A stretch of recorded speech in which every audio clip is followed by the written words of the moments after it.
Let's just meander that way, and if it looks like it's too big of a pain in the ass, and whatever. I don't think it will be.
Well, that's fun. We did come down this.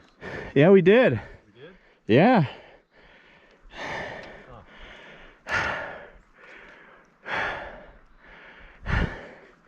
Oh yeah, I do remember this.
Is what we've done so far. Okay, so we go back that way and it gets us to the road, and then we follow the road down a bit, or we go this way, it gets us to the road, we make a left on the road, and our next right is the single track. Road's in yellow, this is in dotted red, that's dotted black. Right, so we get down here. We'll hook up with the road, but we'll be south of the trail, so we'll have to turn left and then make our next right onto the trail. Onto the trail. Yeah. I say let's do it. You know, yeah. Next time we're gonna ride together. Right. I say the hell with it. Worst case scenario, I gotta have Sierra drive out here with gas. Not for you. You got plenty. Right. You're good. We'll probably be okay. Oh, I ain't worried about it. Or if we do run out of gas, or if it looks like we're gonna, we'll just go down to the Pipestone area and I'll call Luke and be like, hey, bring your, you know, your Ram 3500 down here and pick up a couple motorcycles. He would. I think we're good. Yeah.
On the way back, we'll loop up that.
this is a little gnarly.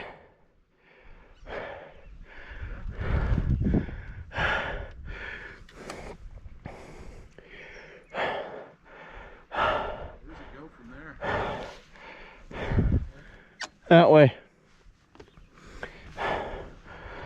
I just got up here because I didn't want to be sliding backwards.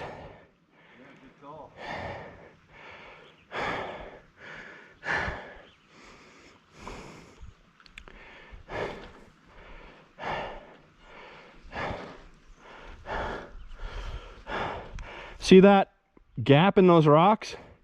That's what I came up. But you can go straight up that way.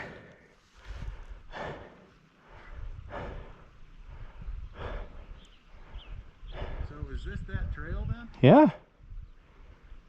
Doesn't look, I don't see the river part. Maybe that's up further. We crossed one. We still got a ways to go because right back there was a T where that seasonal part goes up.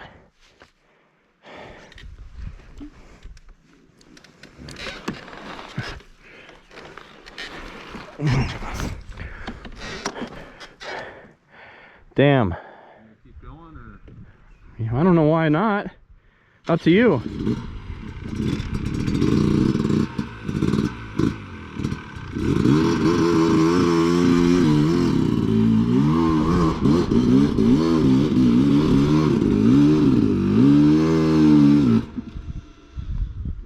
Careful, bud.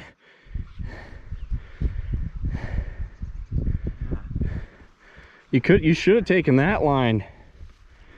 Huh? You should have taken this line.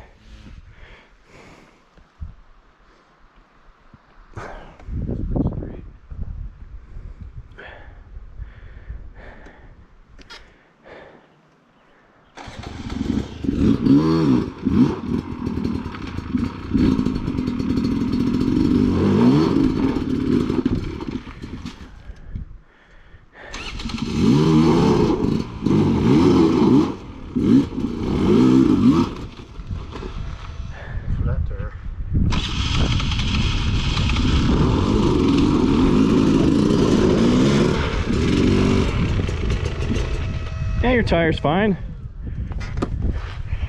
Huh. Interesting.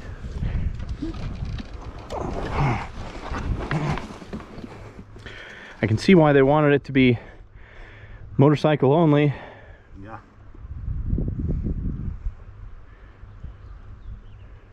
Definitely. I'm not taking that gap in those rocks though, in front of you. Yeah. I'm going on the outside of that.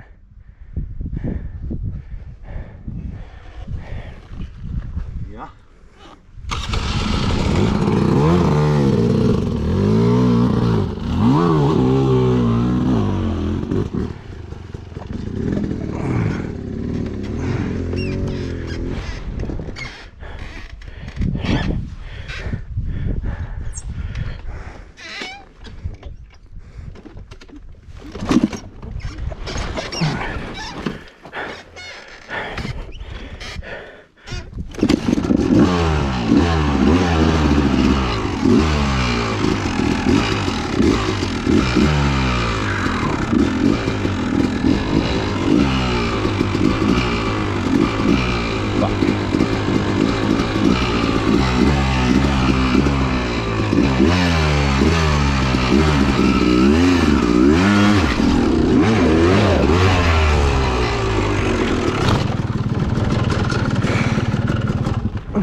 That's a little gnarly too.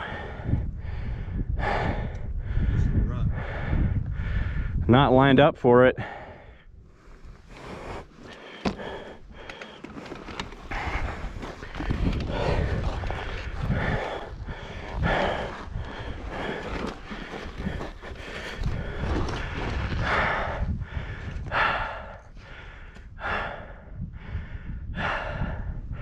Yeah, this stair step's gonna kill you.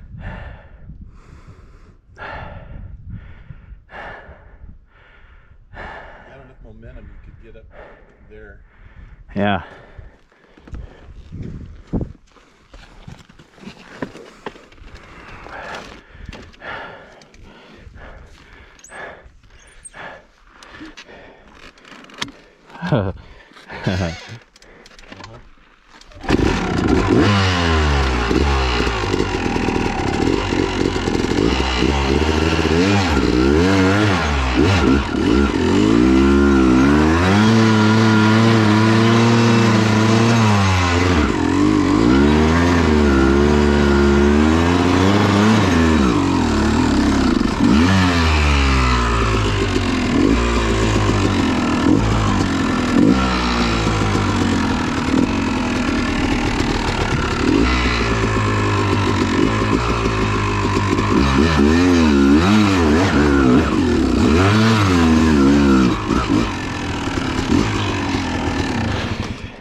That's a different kind of single track. Yeah.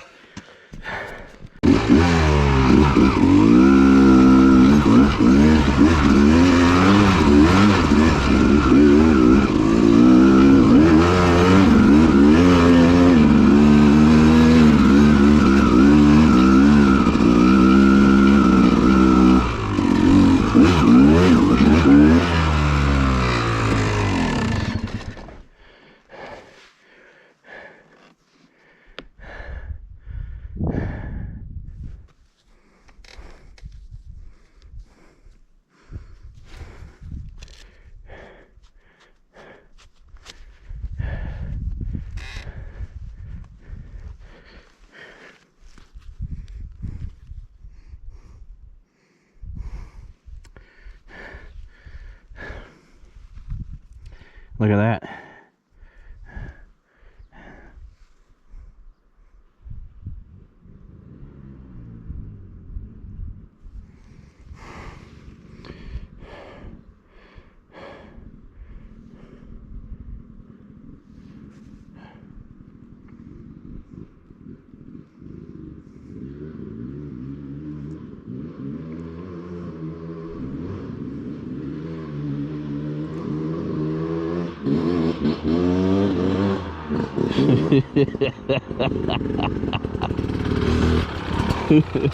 Nice. Interesting. Nice, dude. That was awesome. You get so much grip on that rock. It's right. It's nuts. I bet you I'd get pretty good grip with the tire and the lower. Oh yeah. All right.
Let me see where we are.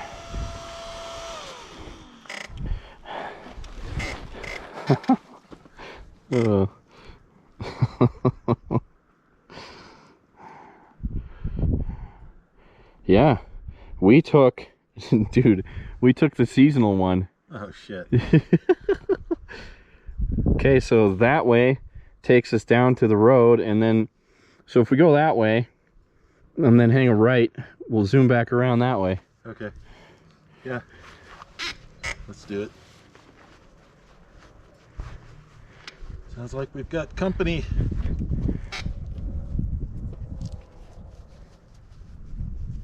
4 strokes.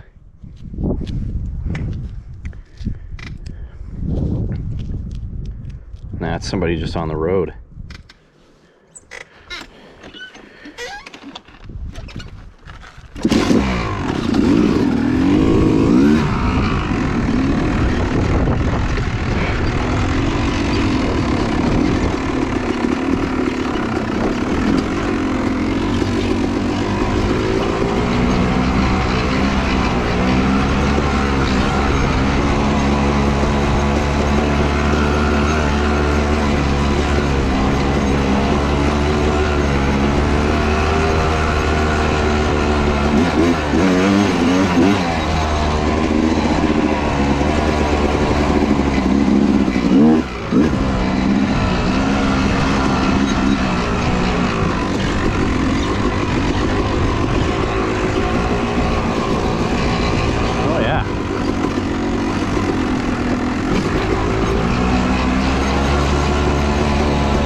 Yeah. Yeah, you definitely don't want to go right. No, you don't. Oh, that looks like shit. That does.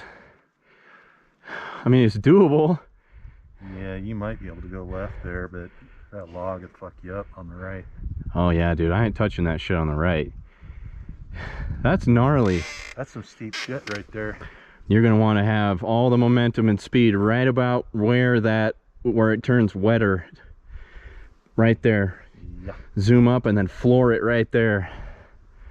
Or just go down the road. Right. So that's pretty sick though. Huh? Give it a shot.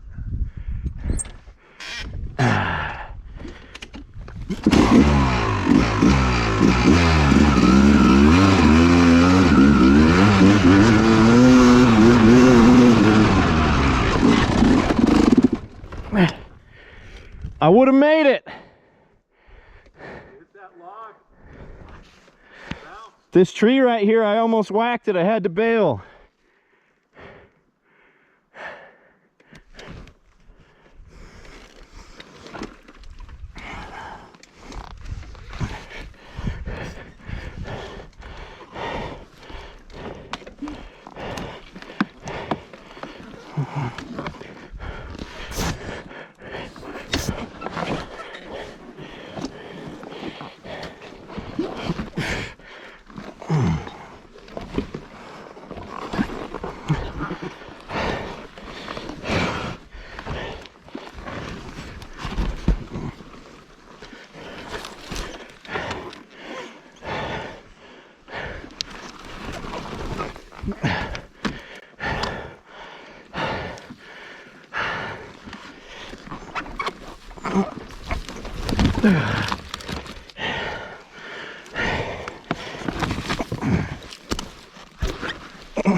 figure out where we are.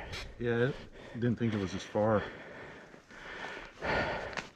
Come on, phone. 635. We've been on that already.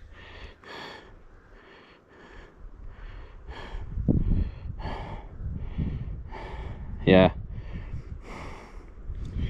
All right, turn around. I don't know. We're on the road now.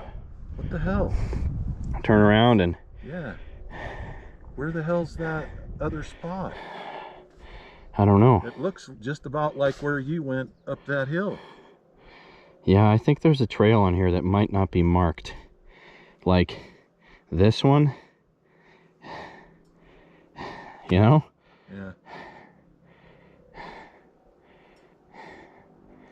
Yeah. This just keeps going, so yeah, I'm good with turning around. I mean, there's some single track shit, but I don't think we have the fuel for that. Probably not.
See where that trail starts.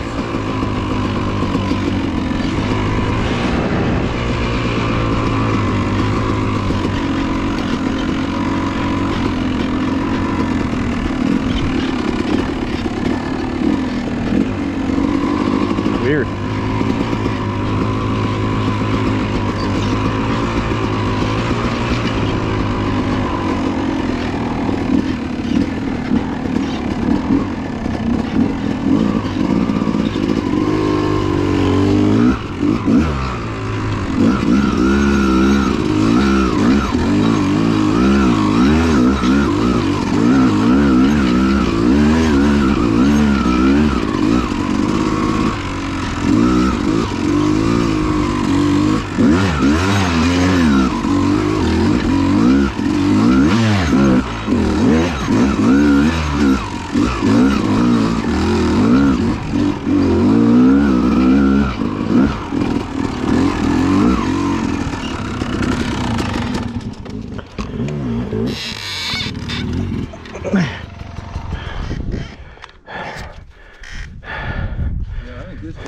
Back around. I don't know if this meets up with where we want to be.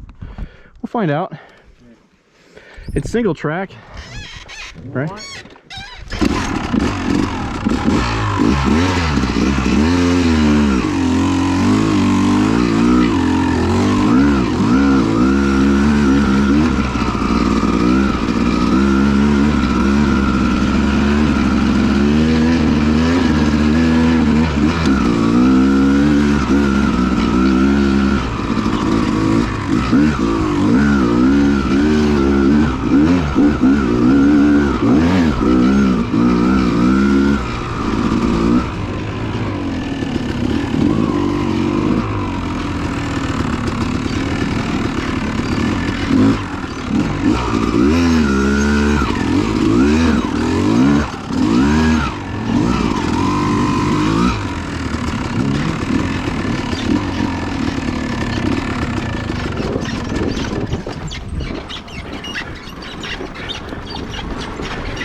Damn it.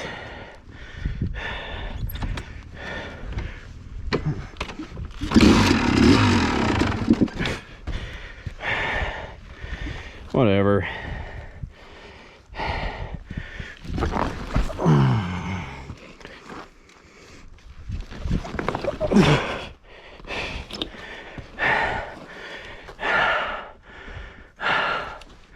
Yeah, I'm a little tired, man.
Okay.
Just that little hill back there just killed my arms, man.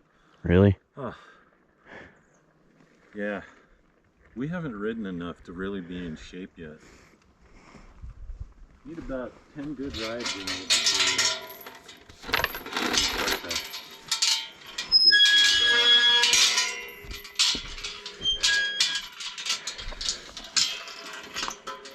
God only knows why there'd be a fucking gate here. I have no idea. It's not private, Right? but somebody went to all the trouble of running barbed wire.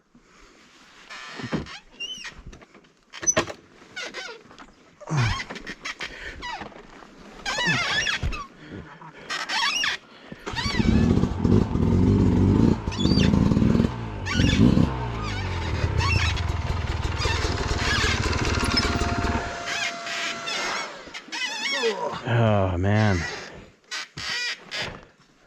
Definitely a little gas, dude. Oh yeah.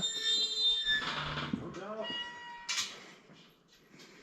No doubt. Almost out of it. Almost out of it. Just a few more shooting spots and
Okay, my plan here is to go this way, over this route, over this big rock, then stay low through here, like this, and then just pretty much just send it on that shit up there. Little beat. It's been a good ride. But these Pipestone area rocks are a little gnarly. Not what I normally ride. Not that there aren't rocks in the Flathead or wherever else, but they aren't like that. So, yeah. No? All right. Well. You're good.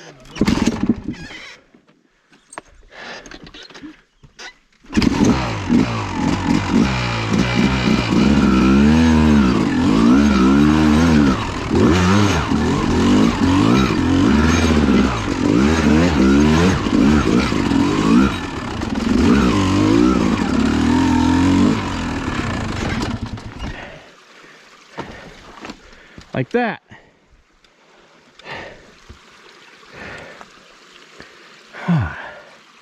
Yeah, like that. I'm good.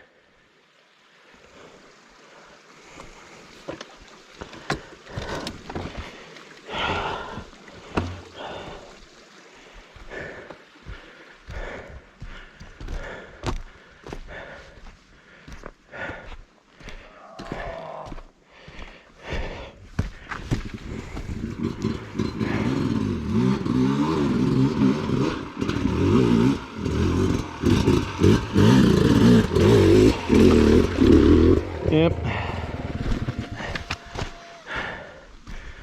Like Good line, mate. like that.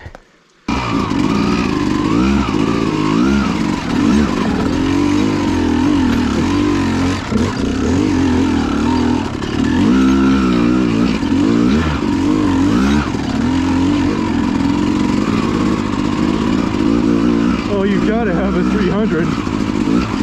You gotta have electric start. You gotta have TBI. You're just not cool. Yeah. Well, all I gotta say is there's a reason why the YZ250 has been virtually unchanged for so long. Hello, squirrel. This machine will do everything that a 300 will do, except perhaps some of the ease you get with obstacle clearing in super low speed, super low gear stuff. The reason I say that is because I have a long first gear. Basically the same as the motocross transmission for the YZ250, except for the 250X has a longer fourth and fifth gear. Some might think that's a disadvantage. I'm not really a hard enduro guy anyway, so this suits me well. I'm not out there trying to find trails with 100,000 freaking obstacle clearance opportunities. Some guys really get into that hard enduro thing that comes from the trials pedigree, you know, balancing and double blips and stuff. And you know what, man, I could probably use some of that skill, some of that knowledge, but honestly, for the type of riding I like to do, which I would classify more as like a cross-country style of riding, this suits me really, really well. So without all the extra doohickeys, it's lighter, it's got got all the low end that you really could need. I mean, in case you can tell, in case you can't tell, I'm not even in the pipe at all.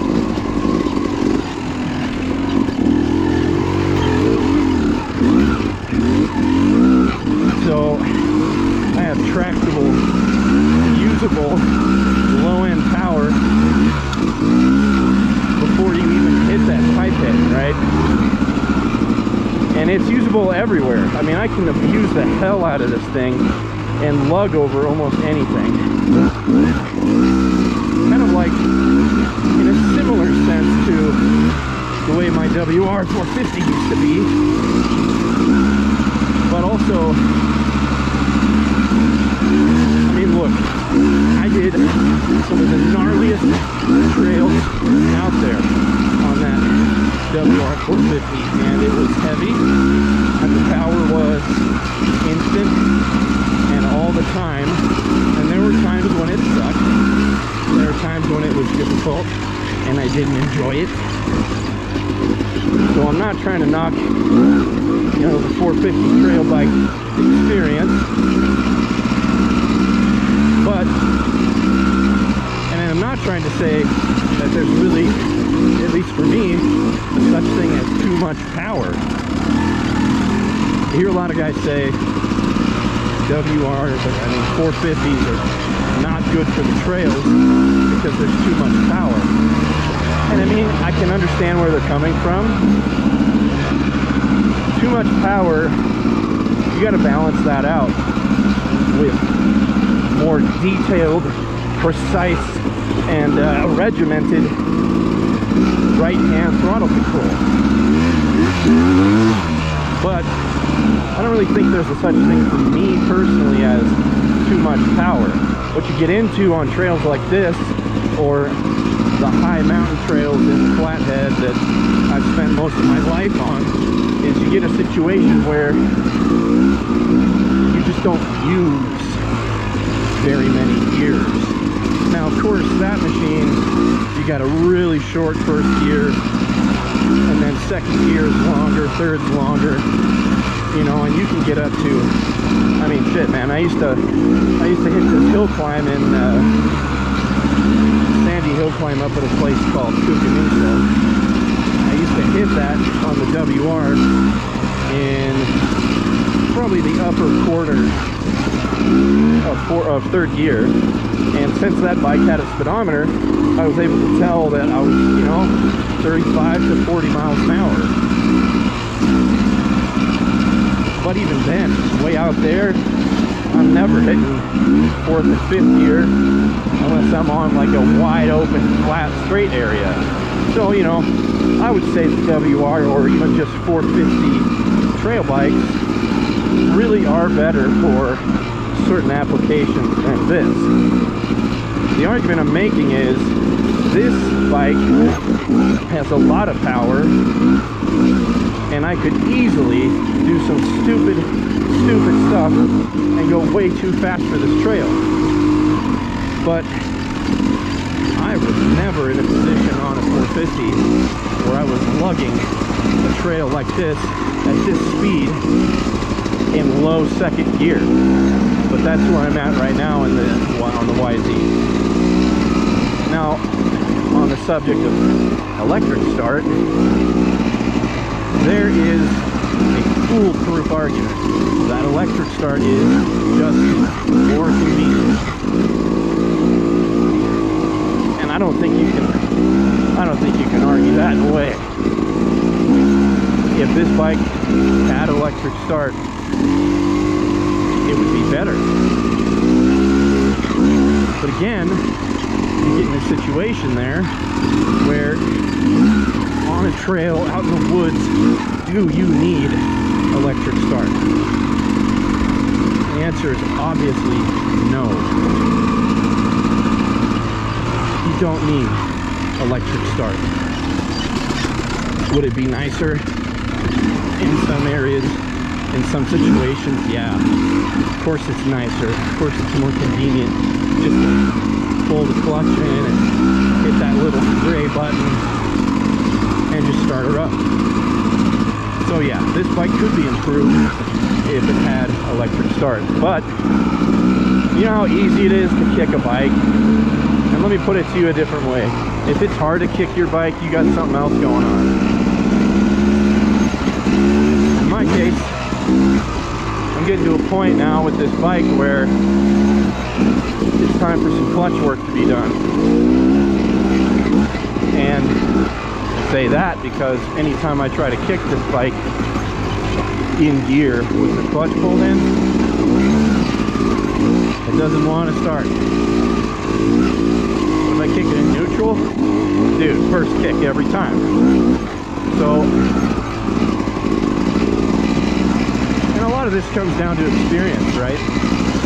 I've been riding mountain alpine trails, the kind where if you make the wrong move in the wrong place, you're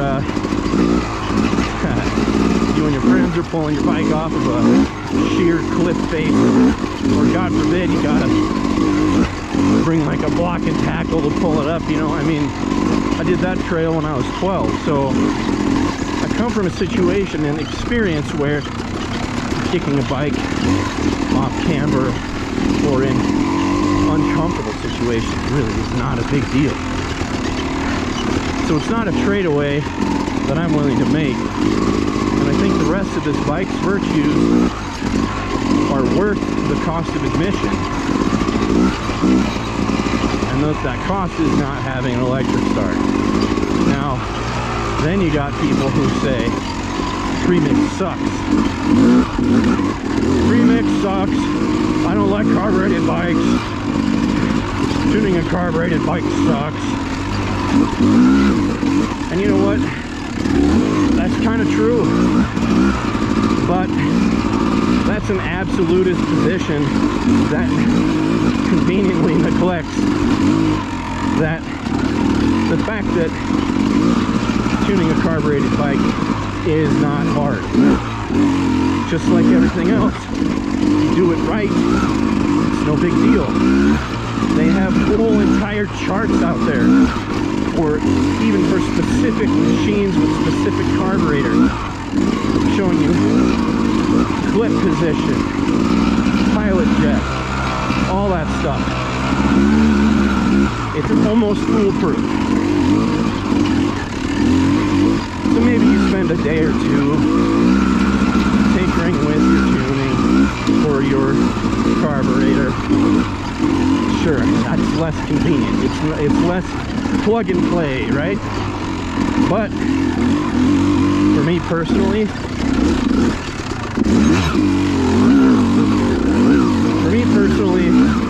the performance benefits of a carbureted bike again outweigh the cost of admission. I would rather have a carbureted bike with its characteristic throttle response, its characteristic heft.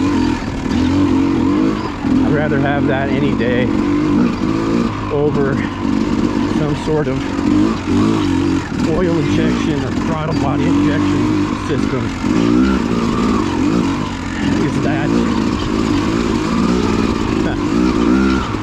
Is that a little boomer of me? Some people might say that, though I'm not a boomer.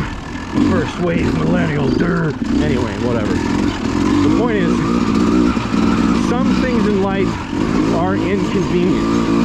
And if you are the kind of person that wants to go out and ride a dirt bike and shit like this, and you don't have the kind of attitude or perseverance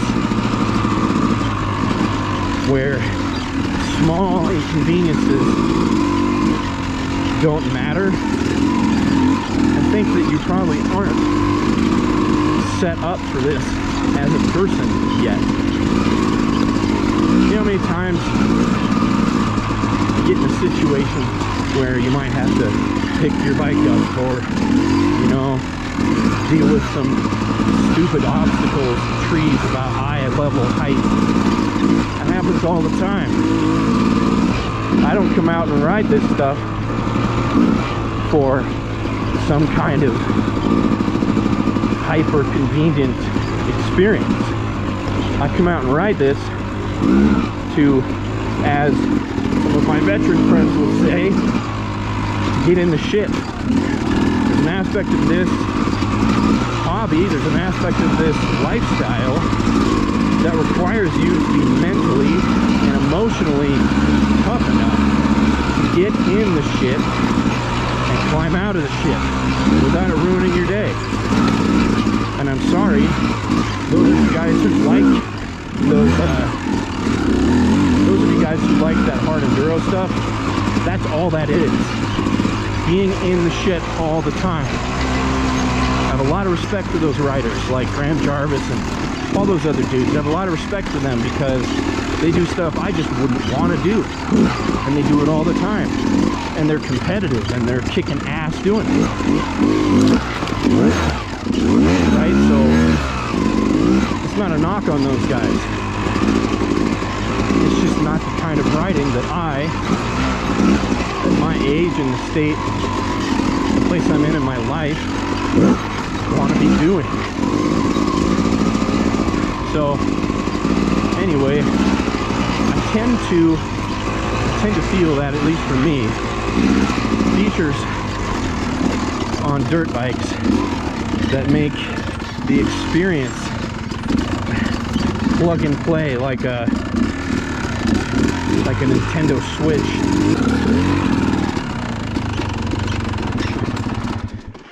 So here's a good question. Was that fun? No, it's not fun. But something about it tougher than that fucking tree. Dad's probably gonna do this the right way.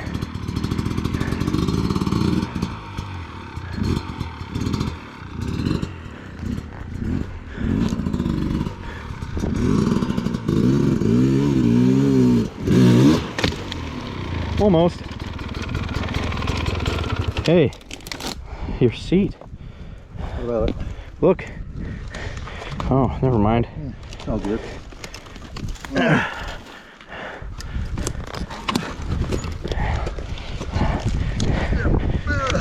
Hey. I'm going that way. Yeah, I know.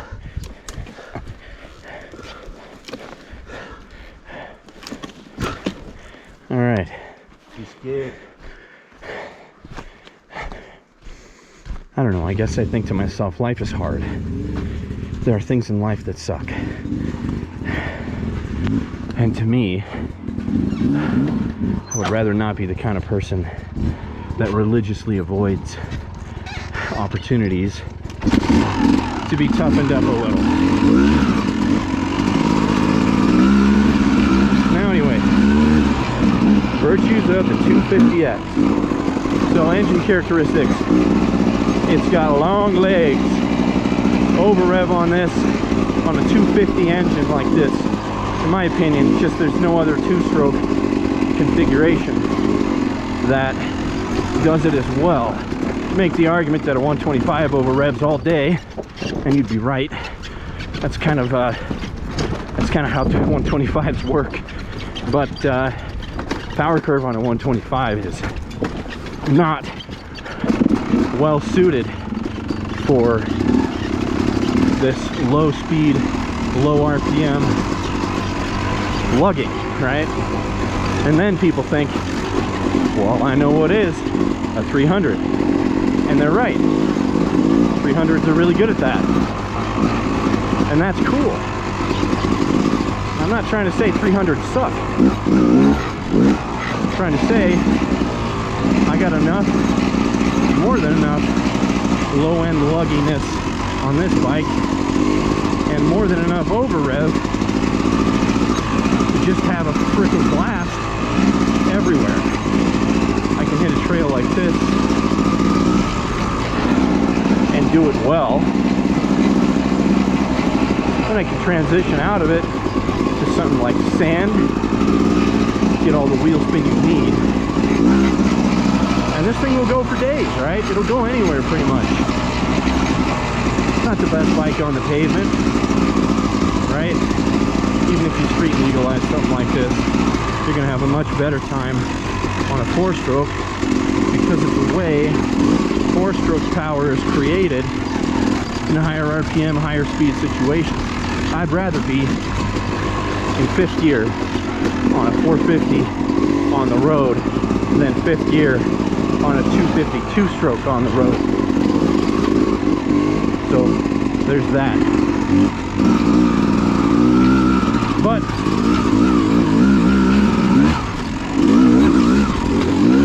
this bike really doesn't seem to give a shit about conditions like this. It just goes, and it doesn't care, and that is confidence inspiring. Now back to the gearing, right? Before I moved to a 2-stroke, I came from the 4-stroke world. First riding trails on XR80s, XR100s.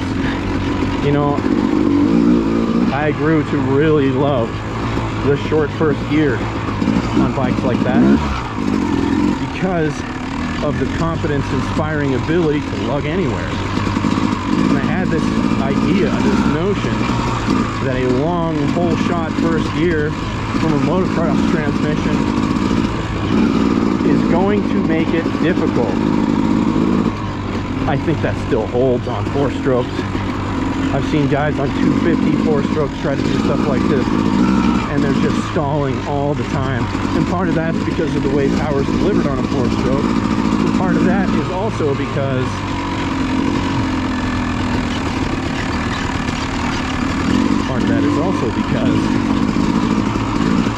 the long first gear on bikes like that. Now in today's world, you can get a 4-stroke trail or enduro bike with 6 gears. So they've kind of remedied that. But anyway, switching to this bike, I thought to myself, dude, a long first gear is going to be a pain in the ass. Turns out I was wrong. And I've watched guys on 2-strokes with short first gears. Not to say that it's not viable, because it is. And that's one of the reasons that 300s lend themselves well to low speed, low RPM obstacle clearance. They can more easily pop that front end up since their power band is so restricted at low speed with that short first gear. So there's advantages there. But this long whole shot style motocross first gear that I've got, combined with the ridiculous abundance of usable low end torque, makes that idea of a long first gear much more usable than I thought. And I find myself with a gradual power application where I can have a lot more room of tractable low-end torque before I hit the pipe. But because of that, because the power isn't so squished, right? I find myself with first gear situations where I can get up to speed, applying the appropriate amount of torque before I hit the pipe, and that makes sudden hill climbs really nice because I don't have to shift up into second so quickly, and my power's stretched out, which in my experience makes trails with a lot of different features much more easy. I would imagine, having not really ridden a 300 all that much, I would imagine that the short first gear, so you come up on a hill you weren't expecting, I would imagine you've got to get out of that first gear quick, which is fine, it's doable. It's just another step that you have to execute well during the process of a hill climb. So anyway, that's the gearing. Now, a lot of guys on these bikes, they will say you've got to get that XC head. Now, if you don't know what I'm talking about, you're kind of not really in the know on the YZs, and that's fine. But there's a company that makes heads for these motors, and they come with 3 different domes: an XC or cross-country dome, an SX or supercross dome, and an MX or motocross dome. Now, each one of those alters the power delivery characteristics of this machine to suit those applications. I know guys who ride trails like this on bikes like this with the SX dome, because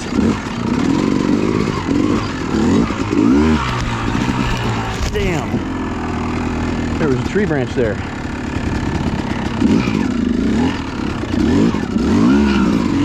And they do it because the SX dome has more explosive low end. But if you think about it, Supercross, it's a lot of jumps, especially after turns. So you'd want that. You'd want to be able to come out of a turn, grab some throttle, and have everything you need to clear that jump in a short distance. So, I don't know. The XC dome, I find, has really, really accentuated the tractable low-end torque on this bike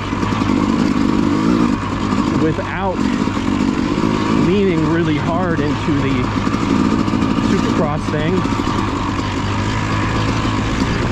Now the other side is the MX dome. The MX dome is designed for better top end, which translates to higher speeds, and is better suited for tracks that have, you know, a little bit longer legs to them. I've never tried either the SX or the XC, or the MX dome, but I can say the XC dome is like a cheat code for this. I mean, this whole time, right? This whole entire time I've been monologuing, I really haven't even begun to hit the pipe on this thing, which comes from an old school 2-stroke motocross background. You want to be in the pipe all the time because that's where your power hits, right? The thing I like about the YZ is that even with the XC dome, it still has a pipe head, right? It's still got that hold on, we're about to take off, you know, point in its power band, which to me is fun. One of the reasons guys like to get 125 cross-country bikes, because they're just so much fun. This retains a lot of that. A lot of it that you would miss on a 300. But it still has the tractable, usable low end that you get with the 300. I mean, it's to the point where my dad, who has been riding dirt bikes since he was probably 10 years old and used to race motocross, to the point where his new Sherco, he's telling me he thinks my bike has better low end. I can't say that for sure, but it's notable.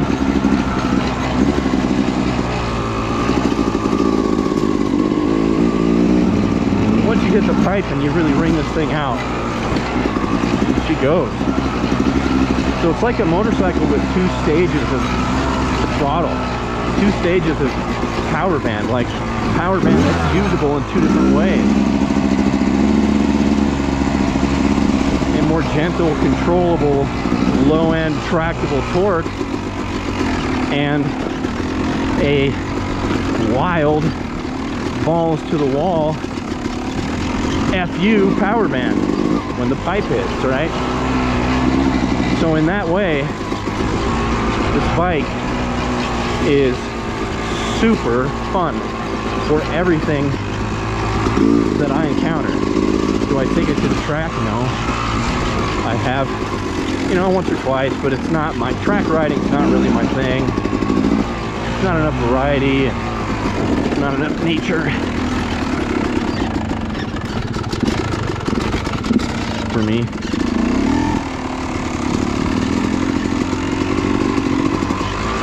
Anyway, so should you get a YZ250X? Here's the qualifications for that. Are you tough enough to not be bothered by having to kick a bike more often? If the answer is yes, then this bike's good for you. If you want to ride trails but not be limited by what you encounter, well, then this bike's great for you too. If you like to get wild every once in a while, this bike's good for you also. And after 2.5 years on this, I just love it.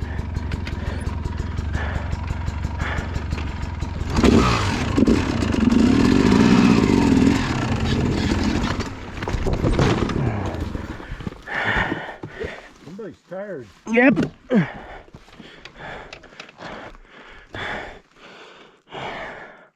get it. No.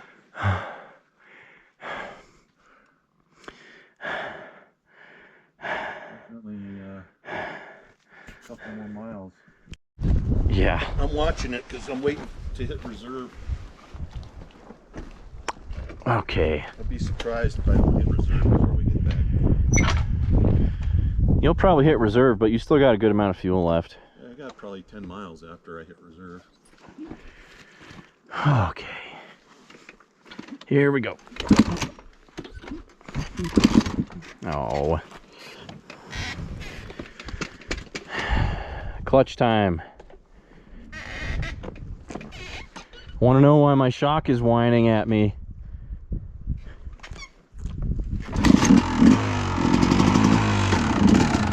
Oh, you bastard.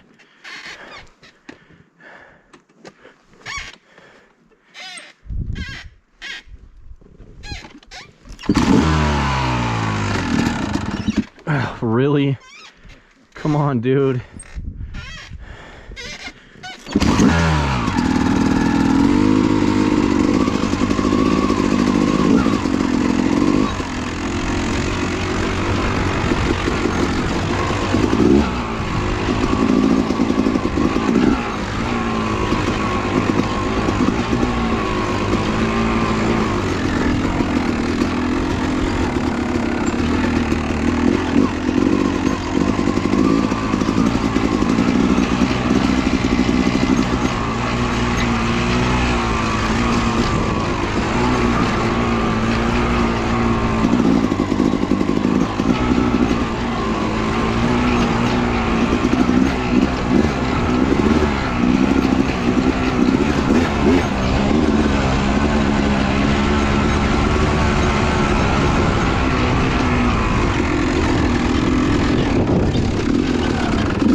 So, am I the best rider? Hell no. Do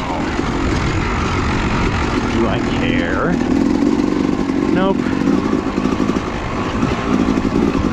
I guess a lot of it comes down to, why do you ride? me. I ride because it's a challenge. I get to push myself to a place I know I can go. A place that takes a little more work. But in the meantime, my reward is seeing nature like this and being a part of it and going places. There's just something about doing stuff like this on a motorcycle. It's just, you know, kind of got a badass thing to it. And then, you know, everyone on a motorcycle, they always say there's an element of freedom to it that just feels good. So do I ride to compete? No. Could I probably do that? Yeah. It's just not what I'm into.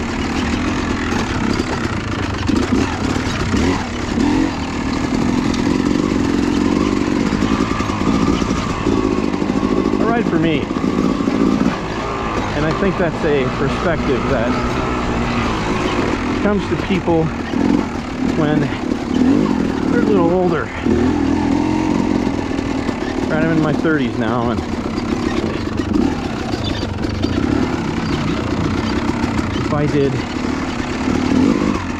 I was doing this kind of thing when I was in my 20s, I would always feel that edge, like I gotta compete, right? That fire, you know. And I feel that now, but I feel it not like I gotta compete with someone else. Like I'm competing with me. Say, hey, I accomplished this thing that I've never done before, or I accomplished this thing better than I did the last time, and that's kind of what's in it for me. I find that the more competitive you get, the more narrow your ability to enjoy it is. Guys who compete like to race, they enjoy it, don't get me wrong. They enjoy it for a different reason and in a different way. They enjoy the grind and the grit and the I want to beat everyone type of feeling, and that's cool, man. I experience that with other things that I do. But when I do this, there are moments where I feel pretty badass, and there are moments where I feel like it's dumbass.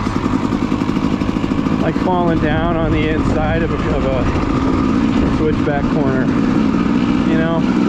But I really don't give a shit, because that's not what it's about for me.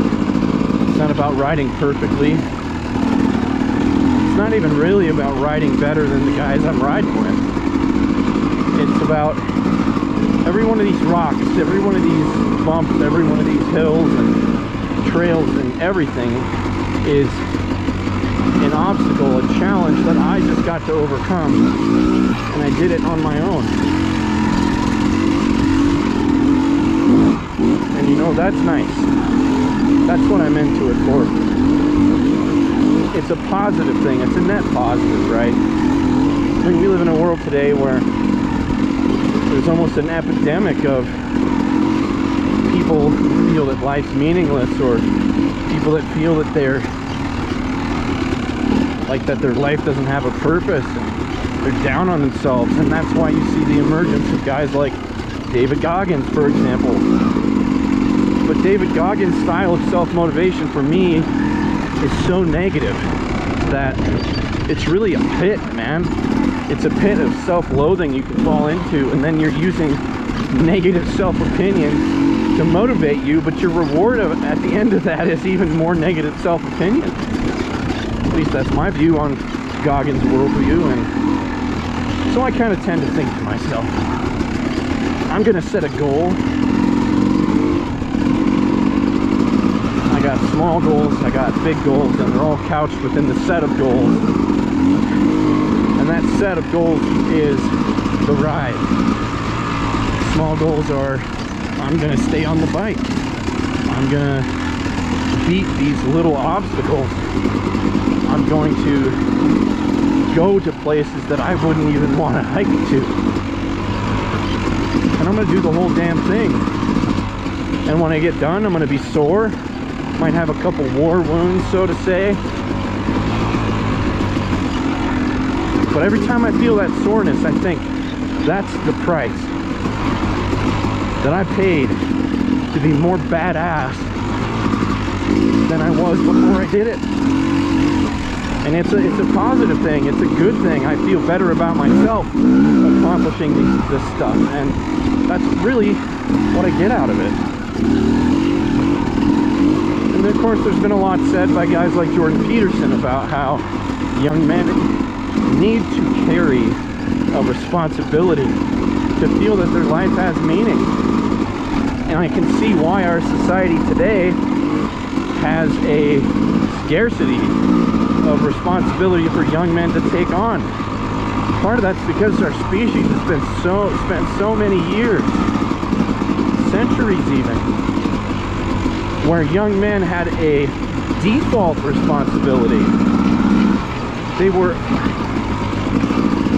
Not only were they essential to their community, but if they didn't do it, not only did their community suffer, but so did they. For previous generations, there was just no question about what your responsibility was going to be. And then we become an affluent society where there's not as much need, at least in an obvious way. There's not as much obvious need for men to pick up a proverbial cross and bear it. It is totally possible in today's world for a young man to go out and live his life and accomplish nothing. They work only as much as they need to. They fill their extra time with things that they feel edify themselves. But they miss the boat.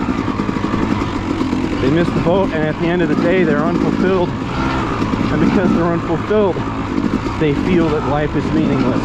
And many of them choose the path of suicide.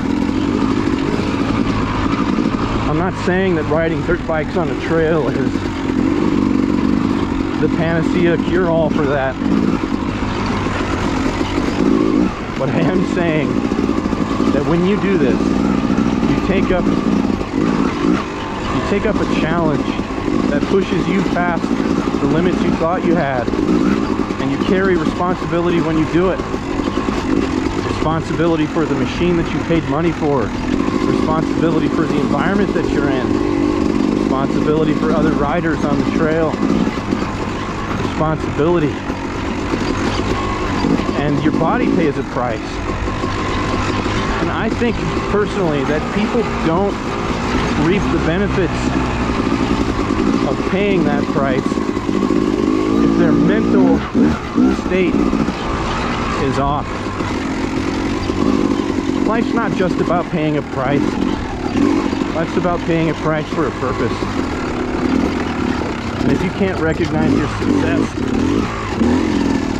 if you can't accept that you achieved something, and, you know, take the time to recognize what you've done on the good side, then you are missing the entire thing.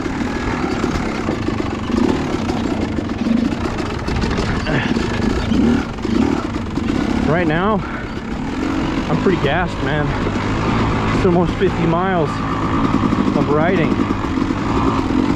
50 miles of using my muscles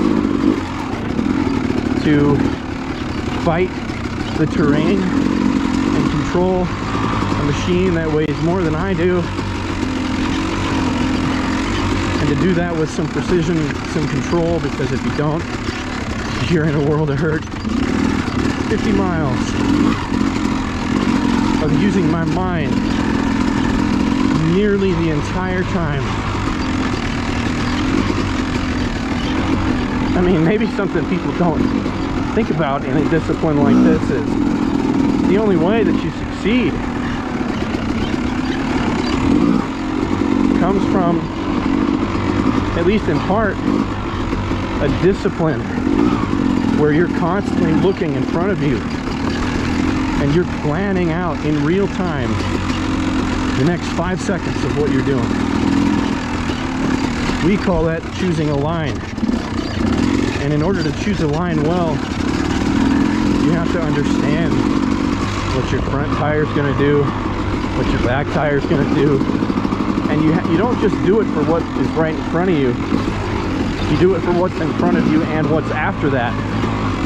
Because the best line choice is the choice that gets you over the hump and sets you up for the next hump, right? Like switchbacks, you can hit those wrong, as I did earlier, and you can fall off. And you put all this effort in so that you can accomplish something at the end, right? It's worth doing.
Probably hit reserve, didn't ya?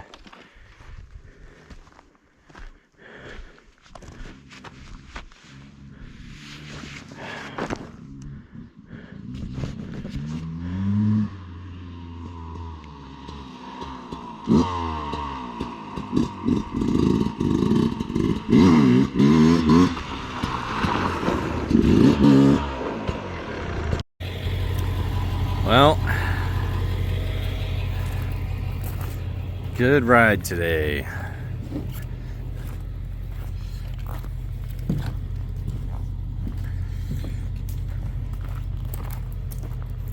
Right?